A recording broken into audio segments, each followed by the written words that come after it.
Academica Media.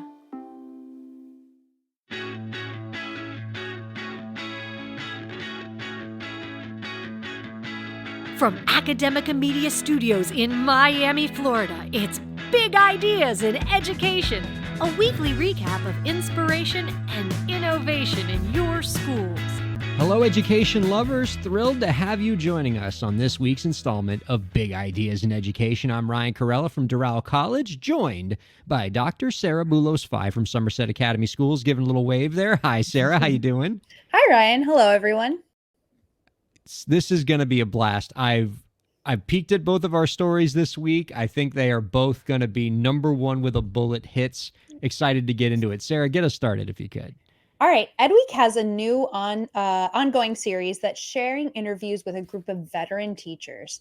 And this week, they asked a very poignant question. If you could go back, what would you tell yourself as a first-year teacher? Ruth Okoye, Sheila Wilson, Cindy Garcia, and Ishel Reyes, all veteran teachers, kicked off this multi-part series, sharing their reflections. The insights and wisdom shared in this piece are extremely touching. So, of course, I'll be sharing, we'll be linking it in the description box of this episode.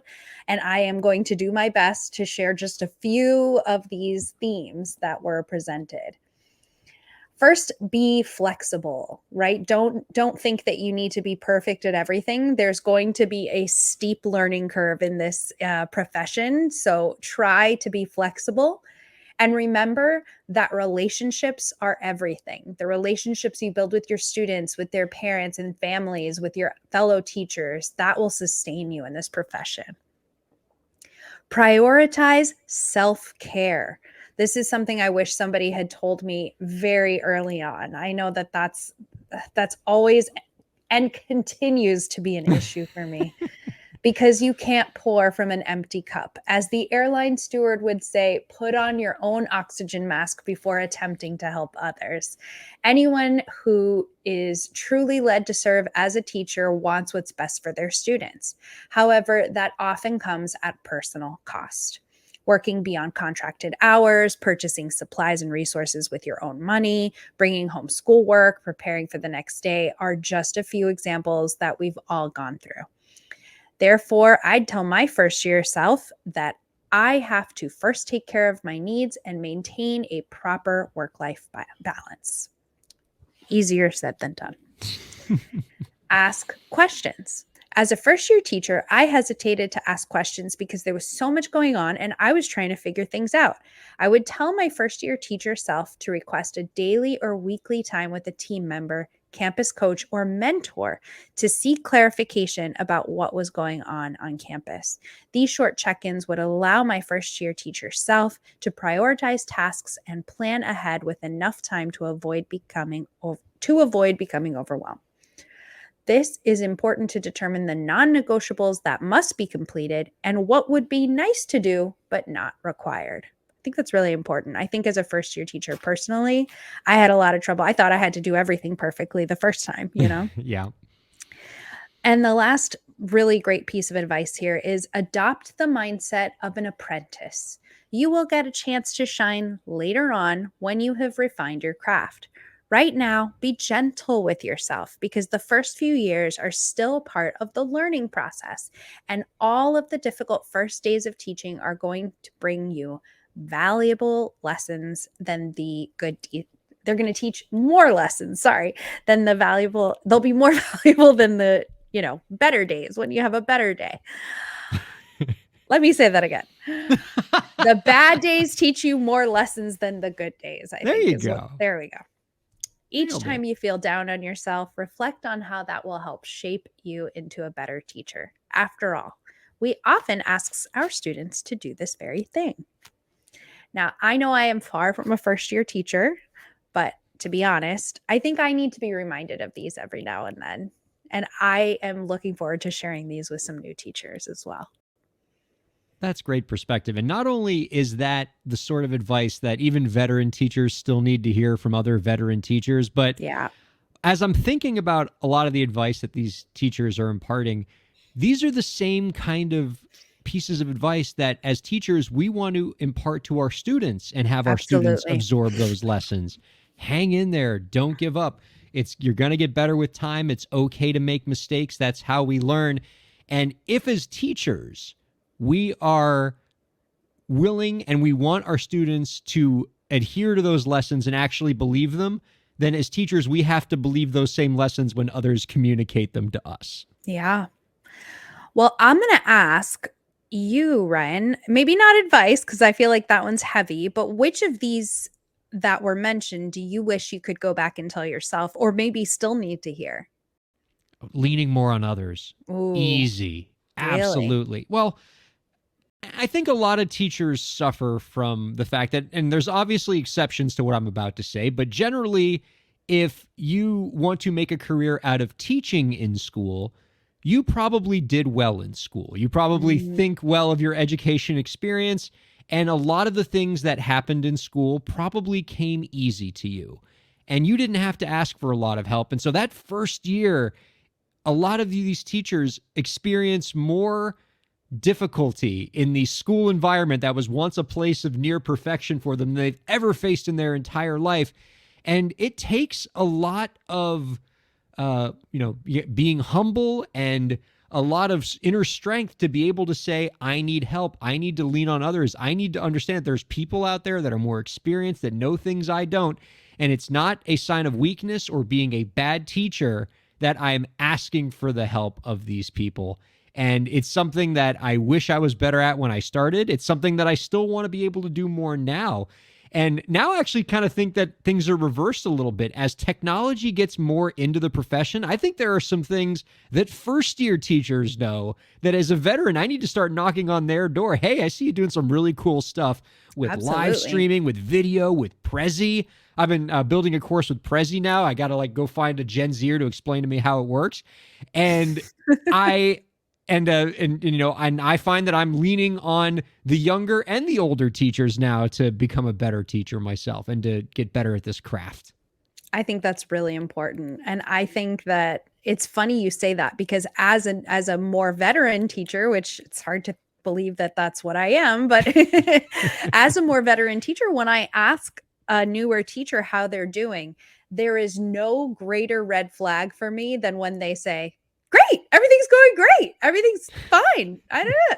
You sure you don't need anything? No, everything's going great.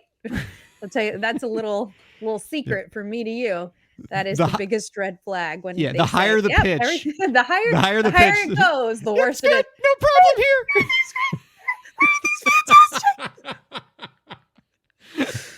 Yeah, that's a dead giveaway. Mm-hmm. Well, yeah. Ryan, I know you're excited to share something today. What's on your mind? Yep. I'm going to file this story under things that I know Sarah will be interested in. I'm going to talk a little bit about metacognition in writing. This is Ryan pandering to his co-host right here. Absolutely. Pretty shamelessly, too. So, Sarah, in a recent article in Edutopia, we have English teacher Susan Barber, who wrote about the importance of metacognition in building students' writing skills. So the first thing I said to myself when I saw this article is, wow, this seems pretty cool. The second thing I said is, what is metacognition?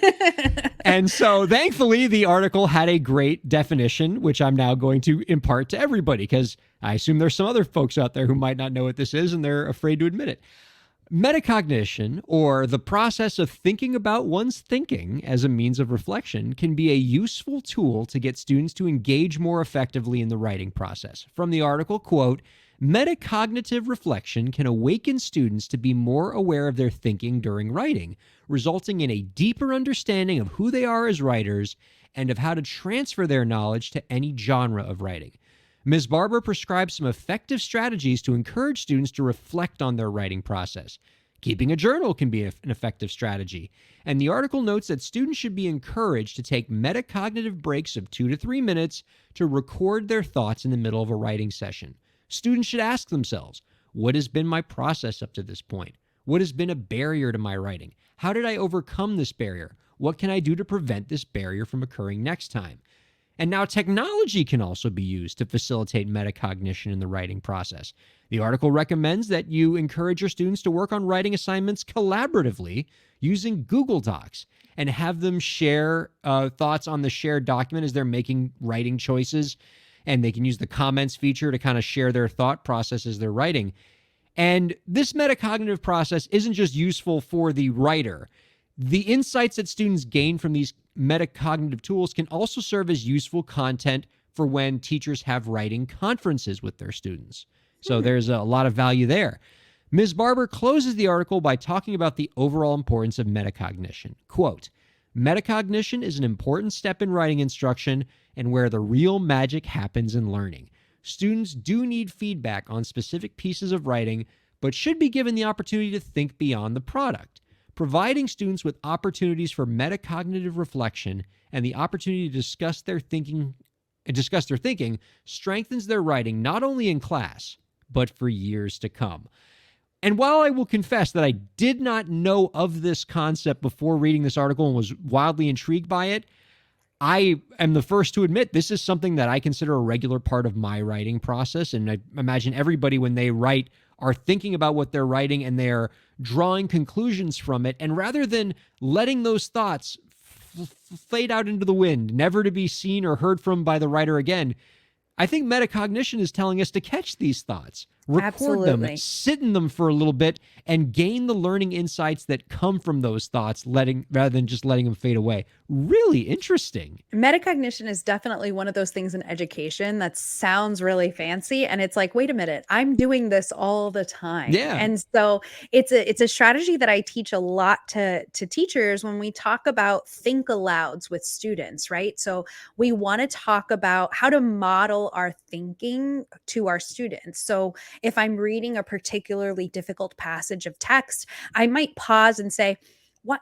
Wait a second. When the writer said this, the author was, that makes me think that they're about to, there's a little bit of foreshadowing here. I feel like this is telling me something. And so now my brain is telling me, hey, be on the lookout. There's going to be something going on here. They're setting us up. They're talking about this character. They're introducing this. There are all of these other things.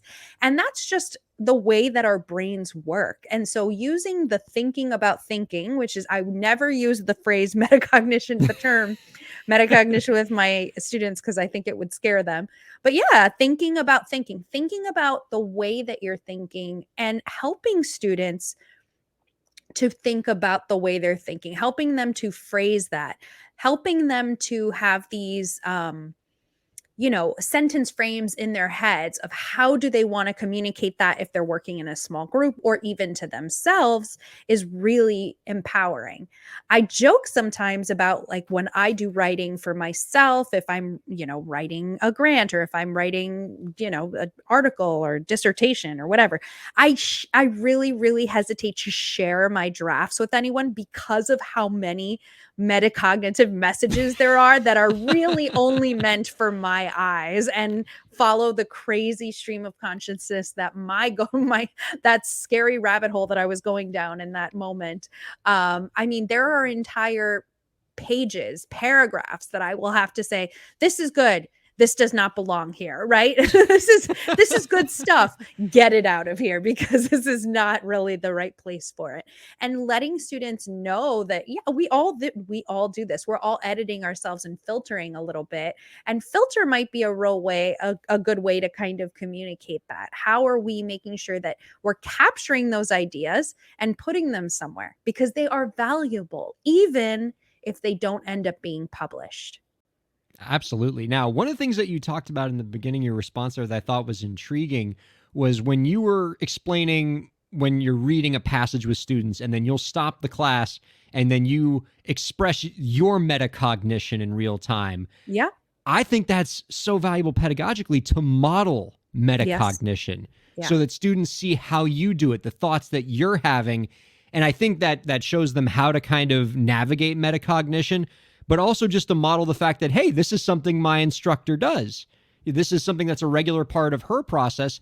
I can make it a regular part of my process. Now, speaking of the role that teachers can play in metacognition, what do you think of the insight from the article that Ms. Barber talked about toward the end, that the fruits of these students' metacognition, these little notes, journal entries, Google Doc comments that are that the student records, can be valuable for you as the teacher when you have a writing conference with that student, so that as a teacher, when you're getting that student in front of you and saying, so tell me about your writing process, and they go, I don't know, I just wrote.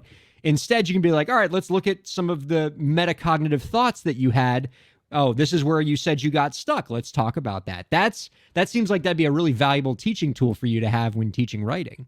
It sounds like showing your work, right? It sounds like show your thinking. And that's something that I think we try to say a lot with our students is show what you know. Show us what you're thinking. Help me understand what you were doing here so that I can help you.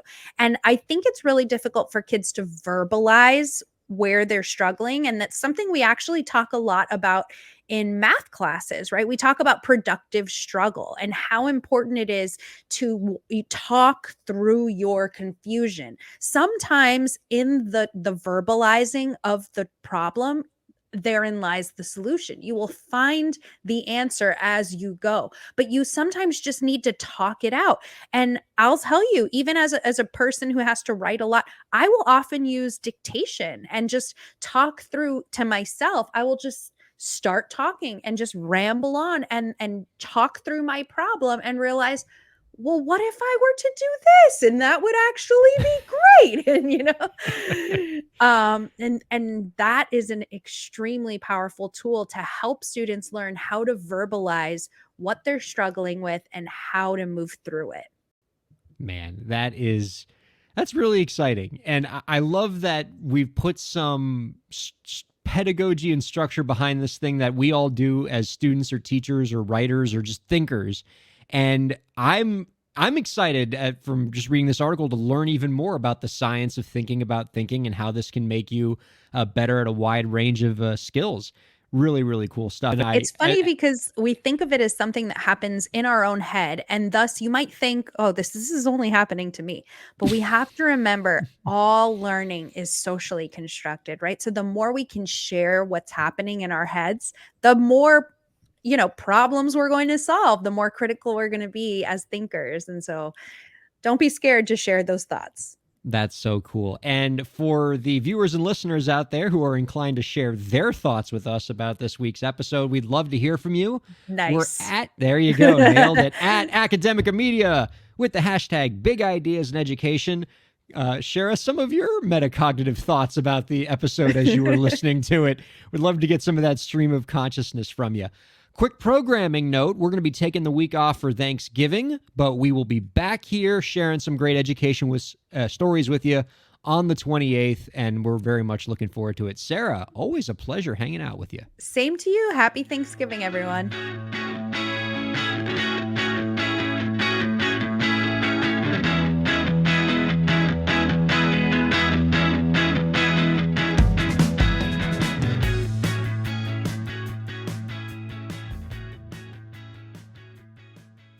The views expressed on the preceding program have been those of the hosts and guests and do not necessarily reflect the views of Academica, its clients, staff, affiliates, or advertisers.